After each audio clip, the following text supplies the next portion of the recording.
आज हम लोग अपने इस क्लास में पढ़ने चल रहे हैं अधिकार का कानूनी सिद्धांत।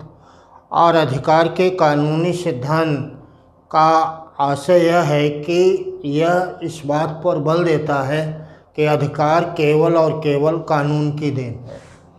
अधिकार का स्रोत कानून होता है, इसलिए इनकी मान्यता है कि कानून राज्य की आज्ञा है और राज्य का स्रोत होने के कारण राज्य के द्वारा अधिकार के ऊपर प्रतिबंध भी लगाया जा सकता है और प्रतिबंध लगाने के कारण यह अधिकार दंडकारी और बाध्यकारी सत्ता अपने पास रखता है। इसका अर्थ है कि यदि किसी व्यक्ति के अधिकार का उल्लंघन किसी अन्य व्यक्ति के द्वारा कर दिया जाता है, तब राज्य के द्वारा ऐसे व्यक्ति को दंडित भी किया जा सकेगा।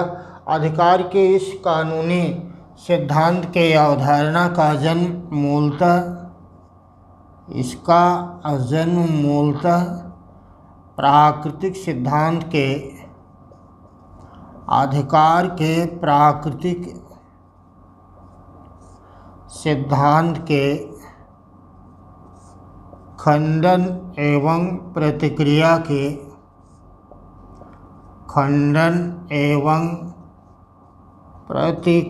के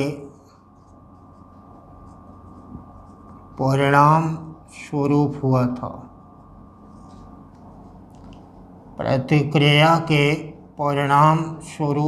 था।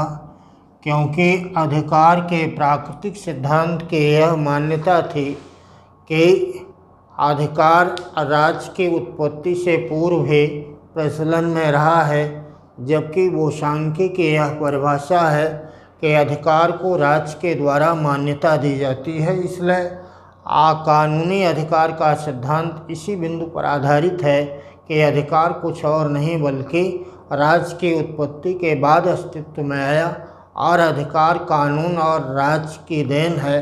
कानून ही अधिकारों का एकमात्र स्रोत होता है, इसलिए यह दंडकारी और बाध्यकारी होता है। राज्य के द्वारा अधिकारों के ऊपर न केवल प्रतिबंध लगाया जा सकता है बल्कि आवश्यकता के अनुसार उसमें संशोधन और परिवर्तन भी किया जा सकेगा। ऐसी बात इनके द्वारा कहा गया।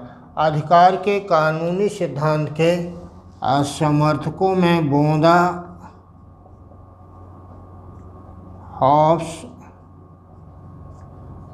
बिलोवे एवं ऑस्टिन का नाम मुख्य है, जिसमें ऑस्टिन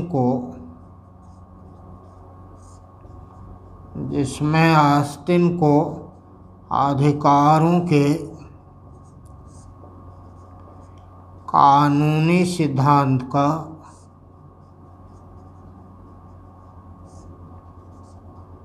श्रेष्ठ प्रवक्ता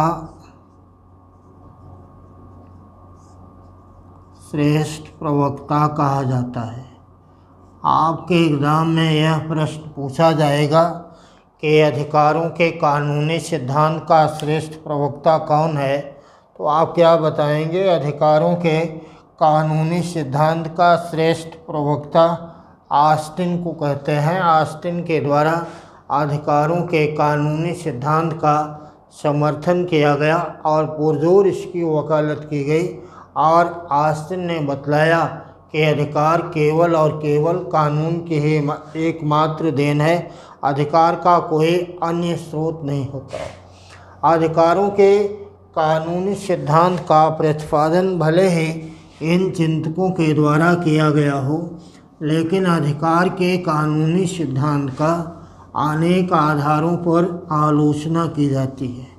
जो इसकी आलोचना की गई उसके संदर्भ में अगर हम लोग बात करते हैं तो सबसे पहला है कि अधिकारों के कानूनी सिद्धांत के आलोचना में सबसे पहले है हर्बर्ट स्पेंसर के द्वारा कहा गया कि राज्य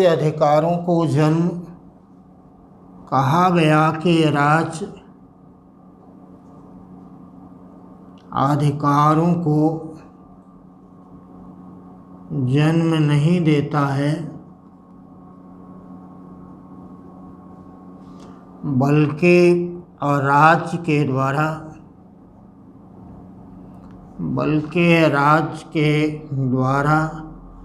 अधिकारों का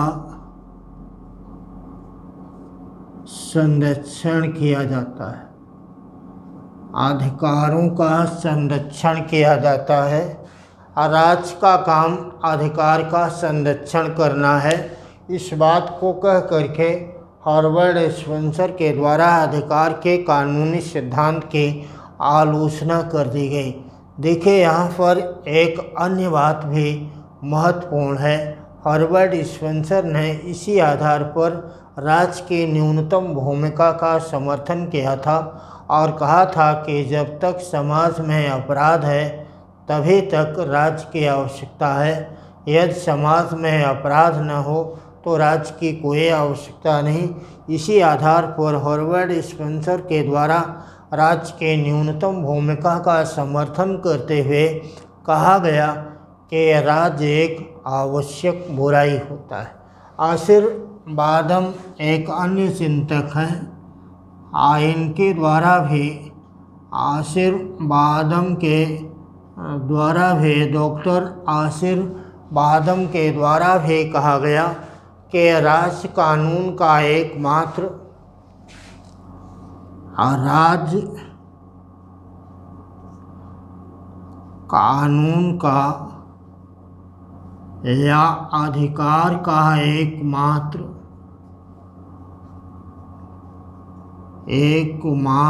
स्रोत नहीं है, क्योंकि यदि राज्य एकमात्र स्रोत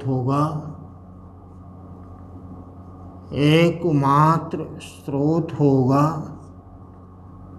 तब निरंकुशता की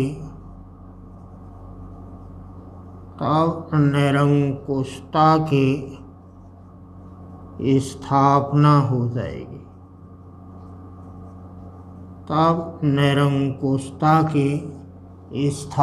हो जाएगी। इस बात को इनके द्वारा कहा गया। इसका अर्थ है कि राज्य अधिकारों का एकमात्र निर्माता नहीं हो सकता। दूसरी बात कि अगर अधिकारों के कानूनी सिद्धांत की इस बात को मान लिया जाए कि राज्य जब चाहे राज्य अपनी इच्छा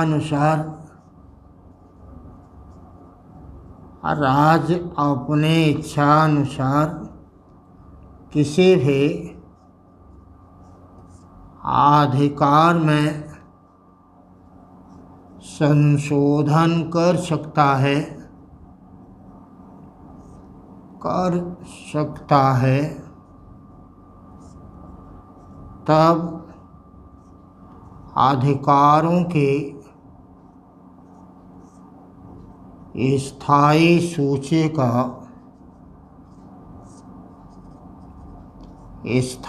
सूची का निर्माण नहीं किया जा सकेगा। और अन्य आधार पर अधिकार के कानूनी सिद्धांत की आलोचना करते हुए कहा गया कि अधिकार का एकमात्र स्रोत कानून नहीं है, बल्कि अधिकार में रीति रिवाज एवं परंपरा की भूमिका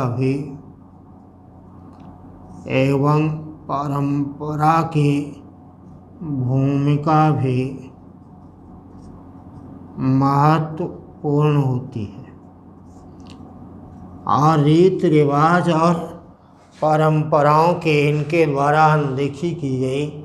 अधिकारों के इस सिद्धांत को अनेक लोगों ने कहा कि इससे राज्य निरंकुश हो जाता है, और निरंकुश होने के नाते यह लोकतांत्रिक प्रक्रिया के विरुद्ध है, क्योंकि लोकतंत्र के अंतर्गत जनता के विचार को भी महत्व प्रदान किया जाता है, जबकि अधिकार का कानूनी सिद्धांत वह सिद्धांत है जो अकेले ही इस बात को मान बैठता है कि अधिकारों का एकमात्र स्रोत राज्य और कानून ही मात्र है।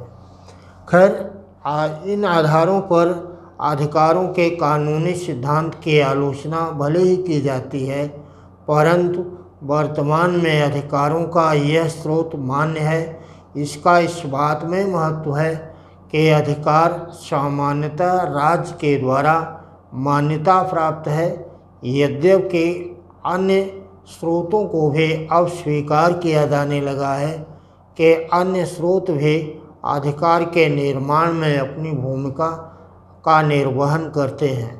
अधिकारों के कानूनी सिद्धांत का महत्व इस बात में भी है कि यह सिद्धांत यह मान्यता है इसकी मान्यता है कि अधिकार के पीछे राज्य की शक्ति होने के नाते अधिकार बाध्यकारी और दंडकारी रूप में प्रयुक्त होता है। तो अधिकार का इस कानूनी सिद्धांत के बाद हम लोगों को अधिकार के एक अन्य सिद्धांत की बात करना है, और वह सिद्धांत है अधिकारों का ऐतिहासिक सिद्धांत।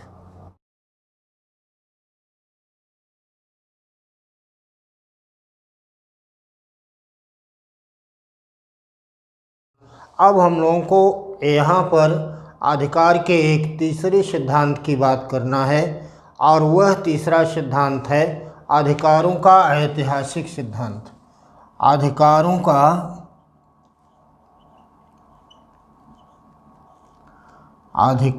का ऐतिहासिक सिद्धांत आपके एग्ज़ाम का यह महत्वपूर्ण पाठ है, और इस पर आधारित सवाल आपके एग्ज़ाम में अवश्य पूछा जाता है। तो आप यहाँ समझिए कि अधिकारों का आर्थिक सिद्धांत क्या है। अधिकारों का आर्थिक सिद्धांत वह सिद्धांत है जो अधिकार को रीति रिवाज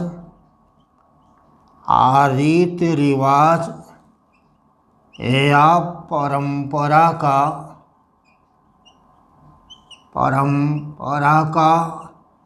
प्रतिफल मानता है।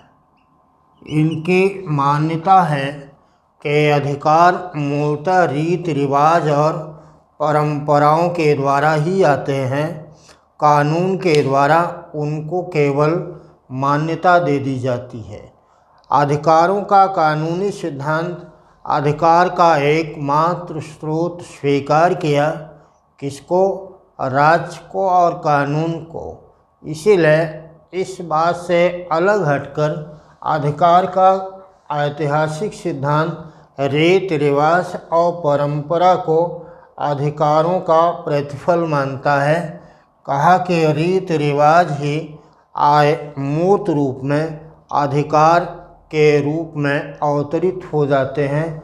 अधिकारों के ऐतिहासिक सिद्धांत का प्रतिपादन किया गया एडमंड बर्क के द्वारा, और एडमंड बर्क इस सिद्धांत के श्रेष्ठ प्रवक्ता माने जाते हैं। इसलिए आपको आएगा कि ऐतिहासिक सिद्धांत का श्रेष्ठ प्रवक्ता कौन है, क्या बताएंगे? अधिकारों के ऐतिहासिक सिद्धांत का श्रेष्ठ प्रवक्ता एडमंड बर्क है। एडमंड बर्क के अलावा जेलिनेक के द्वारा और हेनरी मैन के द्वारा भी अधिकारों के ऐतिहासिक सिद्धांत का प्रतिपादन किया गया। एडमंड बर्क ने कहा है, एडमंड बर्क का महत्वपूर्ण कथन है और उनके द्वारा कहा गया कि अधिकार रीति रिवाज या परंपरा के, इनके द्वारा कहा गया कि अधिकार रीति रिवाज या परंपरा के, रीति रिवाज अधिकार रीति रिवाज या परंपरा के, रीति रिवाज या परंपरा के मूर्त स्वरूप हैं। कहा कि रीति रिवाज या परंपरा के ये मूर्त स्वरूप हैं जेलिनेक के द्वारा भी कहा गया कि किसी भी संस्था का जेलिनेक के द्वारा अधिकारों के ऐतिहासिक सिद्धांत का प्रतिपादन और समर्थन करते हुए कहा गया कि संस्थाओं के उचित अध्ययन के लिए संस्थाओं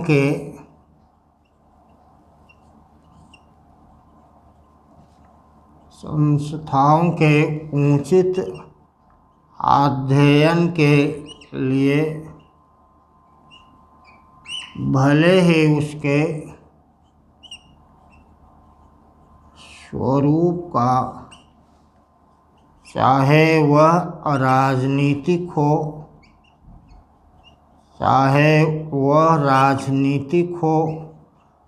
आर्थिक हो या सामाजिक हो, अध्ययन के लिए भले ही उसके स्वरूप राजनीतिक, आर्थिक और सामाजिक का अध्ययन आवश्यक हो, परंतु इन सब के जड़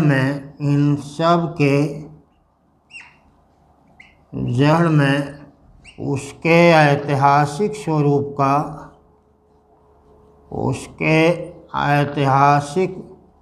स्वरूप का ज्ञान आवश्यक होता है। आवश्यक क्यों है? क्योंकि किसी भी संस्था को मूल रूप में समझने के लिए ऐतिहासिकता को खोजना आवश्यक होता है, क्योंकि किसी भी संस्था का उद्भव और विकास प्राचीन परंपरा के द्वारा हुआ है। यदि उसकी ऐतिहासिकता को हम नहीं खोज पाते हैं तो उसका राजनीतिक, सामाजिक और आर्थिक स्वरूप किस प्रकार से अस्तित्व में आया, इसको भी हम जान नहीं पाएंगे। उदाहरण के रूप में, अगर आपको वर्तमान राज्य के स्वरूप का अध्ययन करना है तो राज्य के ऐतिहासिक यात्रा का भी अध्ययन आपके लिए करना आवश्यक होगा।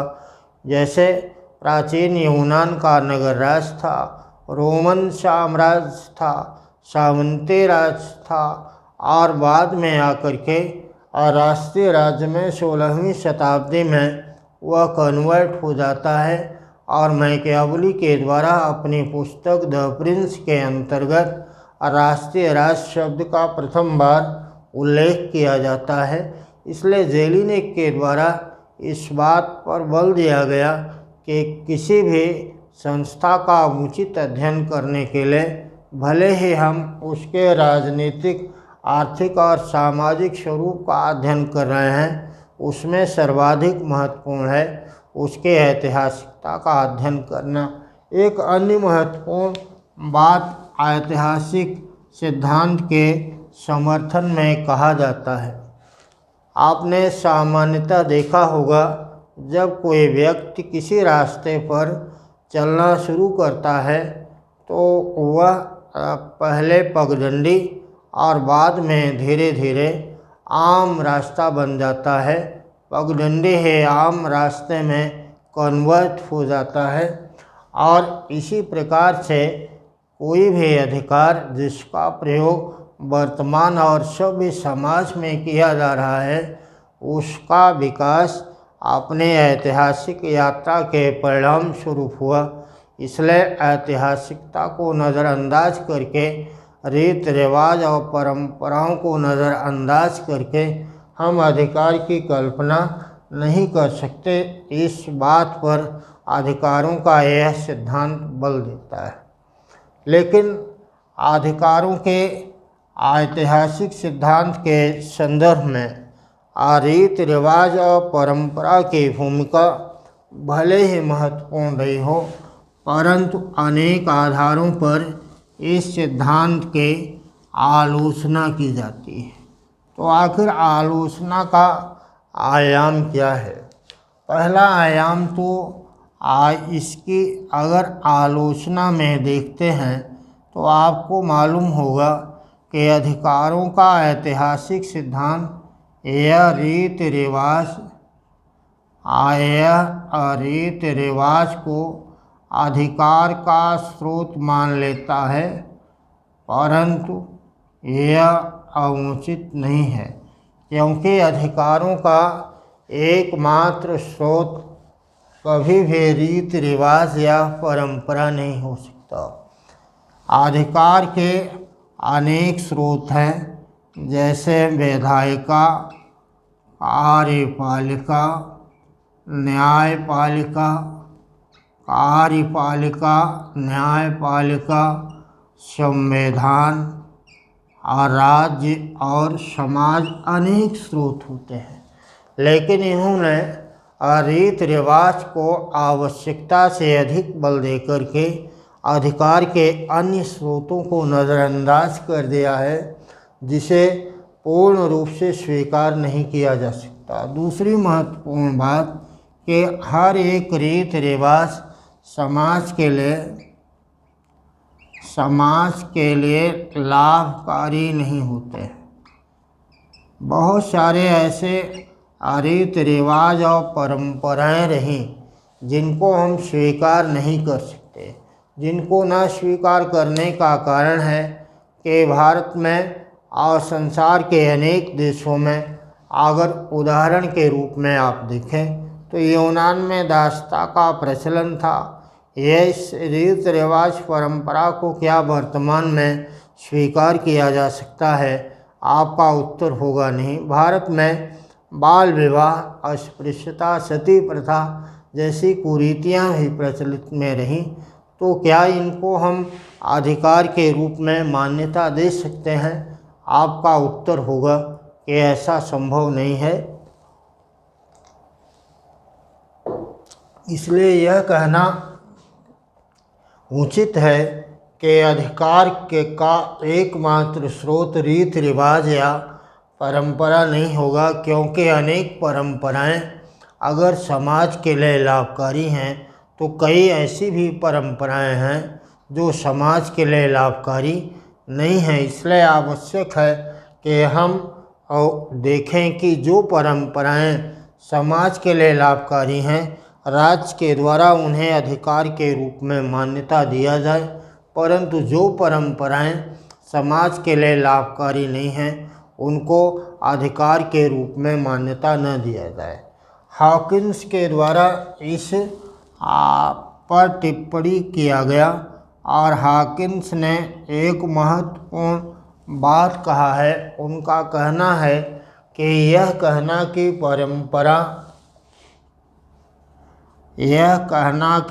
परंपरा हमेशा ठीक है, उसी प्रकार से मूर्खतापूर्ण है जिस प्रकार से यह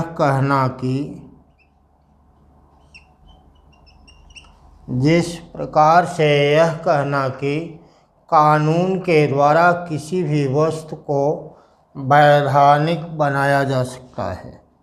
कहना कि कानून के द्वारा किसी वस्तु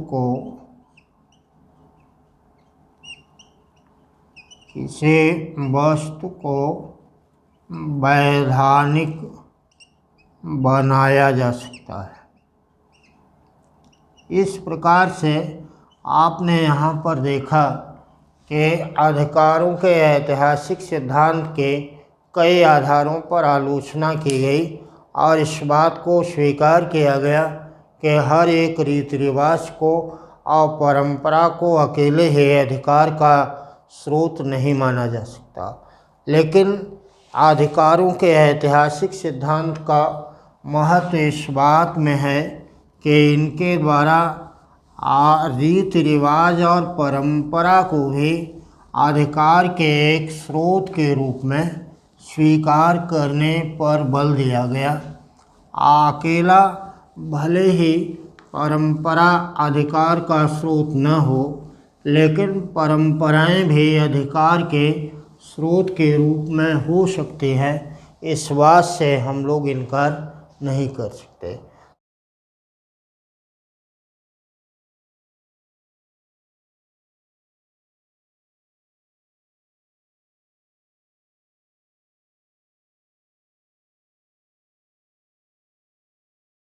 देखिए, अब इसके बाद आता है अधिकारों का एक अन्य सिद्धांत जिसको कहा जाता है अधिकार का समाज कल्याणकारी सिद्धांत। अधिकार का समाज कल्याणकारी सिद्धांत। समाज कल्याणकारी सिद्धांत अधिकार का वह सिद्धांत है जिसका प्रतिपादन किया गया उपयोगितावाद के द्वारा। इसका प्रतिपादन किया गया उपयोगितावाद के द्वारा, इसलिए अधिकार यह सुखवाद की कसौटी पर आधारित है। ना इनका मानना है कि अधिकार वह महत्वपूर्ण होगा जो सुखों में जनता की वृद्धि करने में सहायक हो। ऐसा अधिकार जो जनता के अधिकारों और सुखों में वृद्धि करने में सहायता करता हो, उसको हम अधिकार के रूप में मान्यता दे सकते हैं। इसके समर्थक विचारकों में आपको सवाल पूछा जाएगा बेंथम के द्वारा, जे.एस. मिल के द्वारा, लॉस्की के द्वारा, आर.टी.एस. ग्रीन के द्वारा इसका समर्थन किया गया। इन सभी विचारकों ने इसका समर्थन किया और बेंथम ने तो यहाँ तक कहा कि अधिकार केवल और केवल अधिकतम व्यक्तियों के अधिकतम सुख पर आधारित होना चाहिए। अधिकतम व्यक्तियों के अधिकतम सुख पर आधारित होना चाहिए। इनका यह कथन उपयोगितावाद का पूर्ण समर्थन करता है और इस बात पर बल देता है कि राज्य के द्वारा उसी को अधिकार के रूप में मान्यता दी जाए जो अधिकतम व्यक्ति के अधिकतम सुख में सहायक है। इसलिए अधिकार के स्रोत की गारंटी और उसको मान्यता देने का आधार केवल इतना ही होगा कि वह सुखवाद को व्यावहारिक स्वरूप प्रदान करें। यहाँ पर अधिकार के समाज कल्याणकारी सिद्धांत का यह दृष्टिकोण पूर्णतया यथार्थवादी दृष्टिकोण पर आधारित है। लॉस्की के द्वारा कहा गया कि समाज कल्याण के विरुद्ध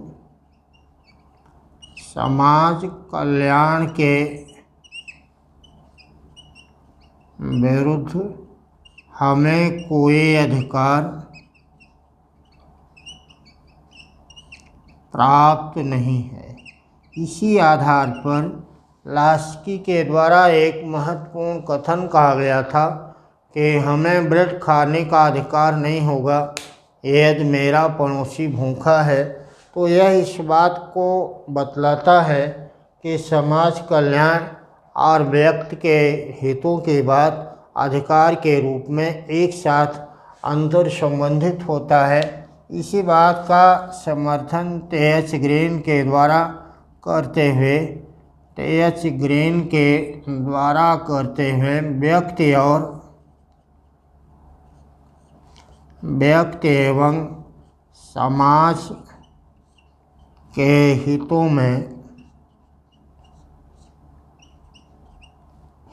में समन्वय की स्थापना की गई।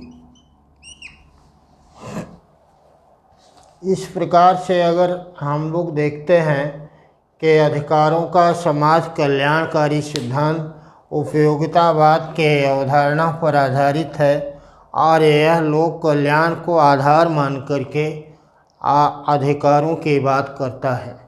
लेकिन आलोचकों के द्वारा इस बात पर कहा गया कि अधिकारों का समाज कल्याणकारी सिद्धांत में अनेक प्रकार की त्रुटियां हैं, क्योंकि लोक कल्याणकारी सिद्धांत इस बात को स्पष्ट नहीं करता है कि आखिर लोक कल्याण क्या होगा। दूसरा, लोक कल्याण के नाम पर राष्ट्र को अधिक अधिकार दे देना भी तर्क संगत नहीं होगा।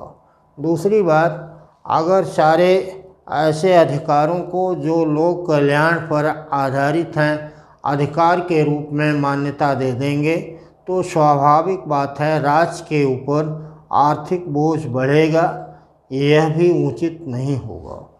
तो लोक कल्याणकारी सिद्धांत के इन आधारों पर आलोचना की गई, परंतु एक बात आप समझ रहे होंगे कि लोक कल्याण का सिद्धांत इस बात पर बल दे करके कि लोक कल्याण और समाज का हित ही अधिकार का एक आधार होना चाहिए, एक नई पहल को प्रारंभ किया था। इसलिए इस बात में इसके महत्व को हम अस्वीकार नहीं कर सकते।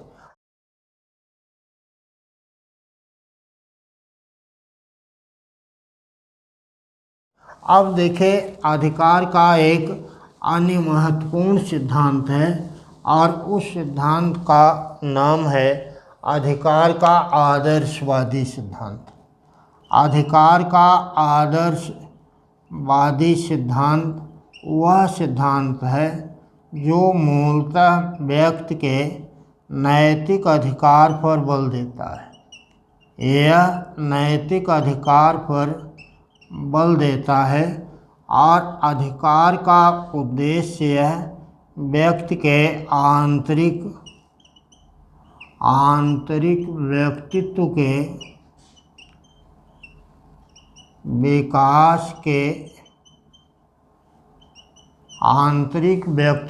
विकास के संदर्भ में देखता है। व्यक्तित्व के विकास के संदर्भ में यह इसको देखता है कि आंतरिक व्यक्तित्व का अभी तक अधिकारों के जितने सिद्धांतों की बात हम लोगों ने किया वो सारा सिद्धांत बाह्य व्यक्तित्व के विकास पर केंद्रित था। अधिकार का यह एक ऐसा सिद्धांत है जो व्यक्ति के बाह्य व्यक्तित्व के साथ साथ आंतरिक व्यक्तित्व और नैतिक अधिकारों पर बल देता है। यूनान में इस सिद्धांत का समर्थन प्लेटो के द्वारा, अरस्तु के द्वारा किया गया और इंग्लैंड में इसकी बात ग्रेन ब्रैडले बोसांके के द्वारा और अंततः जर्मनी में कांट और हेगल के द्वारा भी इसका समर्थन किया गया। तो अधिकारों का यह आदर्शवादी सिद्धांत महत्वपूर्ण है क्योंकि इनका मानना है कि आंतरिक व्यक्तित्व का विकास ही बाह्य व्यक्तित्व के रूप में परिलक्षित होता है।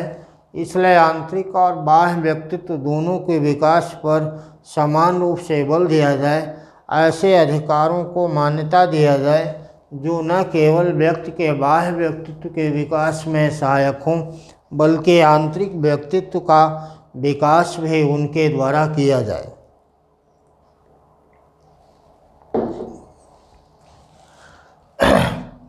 प्लेटो, अरस्तु, ग्रेन ब्रैडले बोसांके, कांट और हेगल के द्वारा इसका समर्थन किया गया है, लेकिन इसकी आलोचना इस आधार पर की जाती है कि आंतरिक व्यक्तित्व का विकास का मापन संभव नहीं है। उदाहरण के रूप में आपका आंतरिक व्यक्तित्व कैसा है, आप में दया करुणा की भावना है, परोपकार की भावना है या नहीं है, इसका आकलन और मूल्यांकन किस प्रकार से किया जाएगा, इसका कोई सर्वमान्य मानदंड नहीं होता है। अनेक लोग अपने अपने हितों के अनुरूप इसकी व्याख्या करने लगते हैं, इसलिए इसको पूर्ण रूप से स्वीकार नहीं किया जा सकता। इसके बाद भी इस सिद्धांत का महत्व इस बात में है कि इसने व्यक्ति में दया, परोपकार, सहयोग और समन्वय की भावना के विकास में अधिकार को महत्वपूर्ण मान लिया। अधिकार का एक अन्य सिद्धांत भी हमारे एग्ज़ाम में पूछा जाता है, इसलिए आपको इसको भी याद कर लेना है।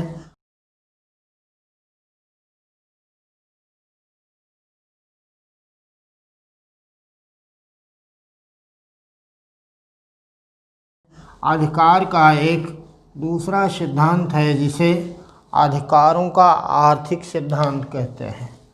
अधिकारों का आर्थिक सिद्धांत कहते हैं और अधिकारों का आर्थिक सिद्धांत यह कार्ल मार्क्स के द्वारा प्रतिपादित किया गया और यह मूलतः मार्क्सवादी विचारधारा पर आधारित है। आर्थिक अधिकार की बात मार्क्सवादी विचारकों के द्वारा किया गया, जिसमें कार्ल मार्क्स का नाम सर्वाधिक महत्वपूर्ण है। इसके समर्थकों में एंजेल्स, लेनिन, ग्राम्शी, माओ, बर्नस्टीन तथा अन्य समाजवादी चिंतक भी आते हैं।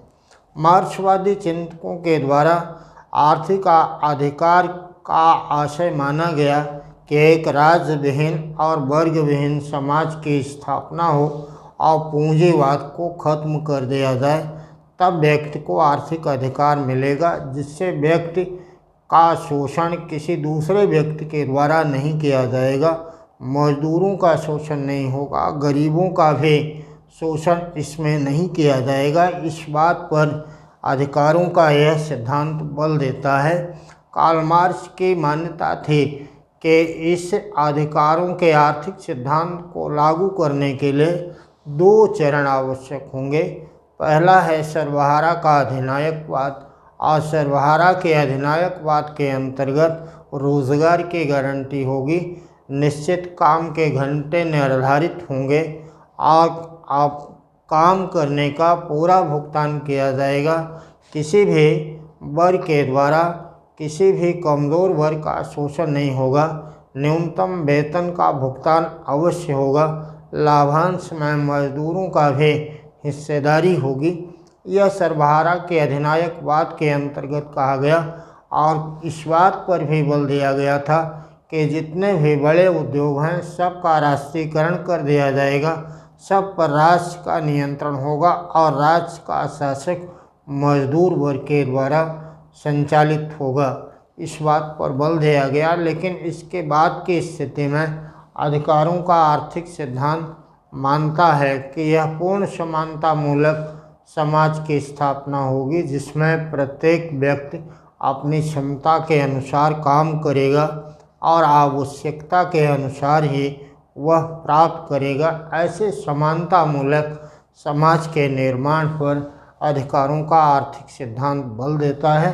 आपको आएगा तो आपको लगाना है कि अधिकारों के इस आर्थिक सिद्धांत के प्रबल समर्थक कौन हैं। कार्ल मार्क्स इसके प्रबल समर्थक हैं, उनके द्वारा इस विचारधारा का प्रतिपादन किया गया और आर्थिक अधिकार पर बल दिया गया।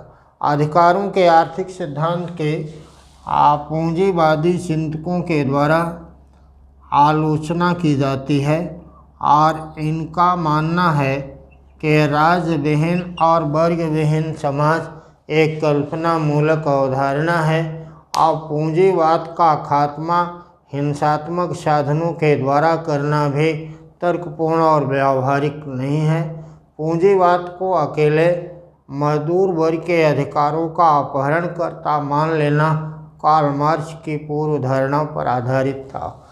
अब यह बात को आलोचना को किंचित हम कुछ अर्थों में स्वीकार भी कर लें कि ये आलोचना सही है, तो भी अधिकार के आर्थिक सिद्धांत का महत्व इस बात में है कि यह पहला ऐसा सिद्धांत है जिसने इस बात पर बल दिया कि व्यक्ति को भरण पोषण न्यूनतम आवश्यकता के आपूर्ति ही अन्य अधिकारों के स्थापना का आधार स्तंभ होता है।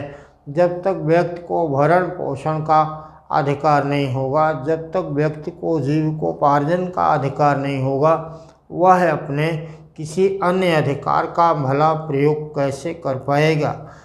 इस संदर्भ में अगर आपको याद होगा तो एक महत्वपूर्ण कथन था हॉब्सन का। हॉब्सन ने कहा था कि एक भूखे व्यक्ति के लिए स्वतंत्रता का क्या अर्थ है, जबकि वह उसे न खा सकता है और न उसे पी सकता है।